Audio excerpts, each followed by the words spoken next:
The Dolls were an inspiration, too. Well, fuck with that, sweetheart. The punk scene, most people think, started with Sex Pistols, and the Sex Pistols defined it in the popular consciousness, but the Sex Pistols were influenced by the New York Dolls and aren't ashamed to admit it.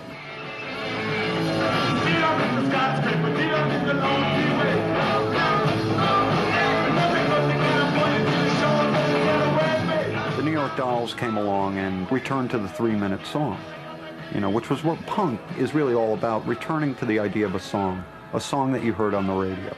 You know, very stripped down, chorus, verse, chorus, verse. The music you were hearing on the radio in those days was terrible. Yeah, Captain and Tennille and all the crap.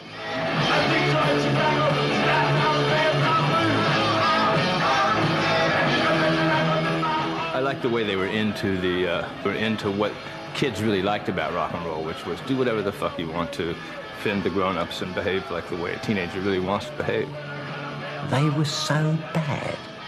When they attempted to play rock and roll, I thought it was such a cacophonous racket that it made me laugh.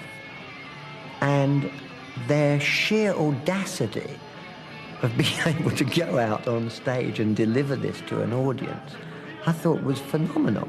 When the Dolls came over and they played this really boring rock show. The New York Dolls. Wearing their high heels and like stuttering about and smashing their instruments. That was something we'd never seen before. And it was on television, even better. It was wild and young and crazy, and these people were having fun. That was a seed that later grew, I think.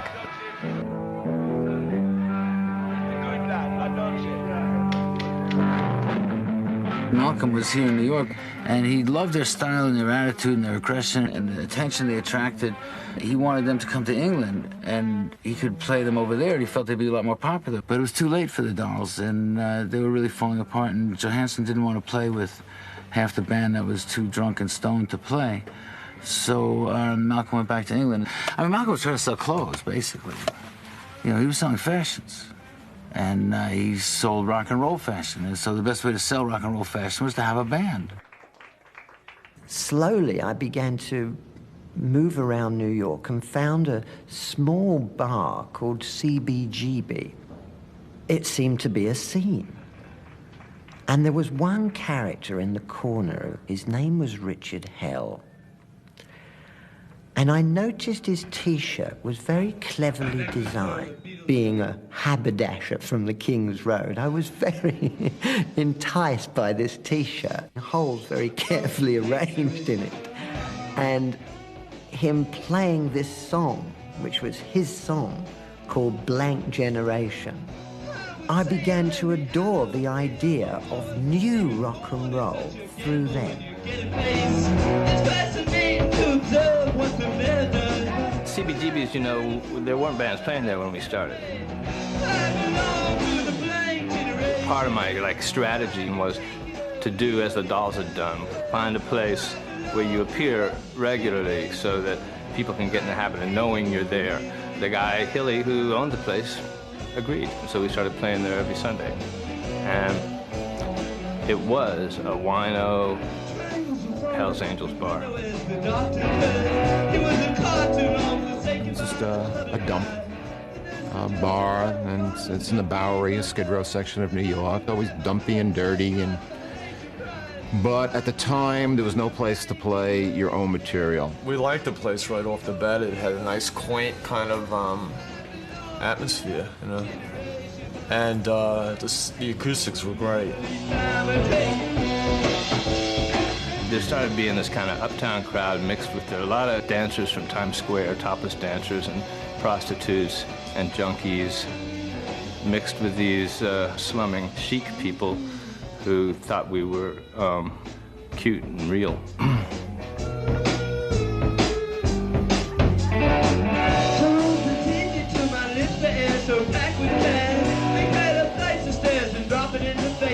In the beginning, they didn't expect to make any records. They didn't expect to make any money. The whole point was to have a good time, because you didn't have a job you could like. You weren't going to make any money anyway, so you might as well sing.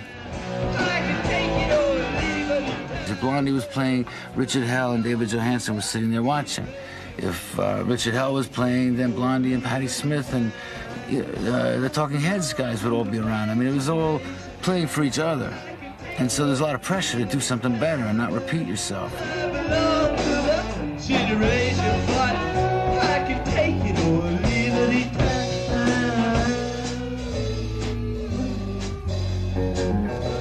It was the place where you could go and knew you'd see somebody you'd like to talk to, you know. It was the only place in the world where you mattered at all.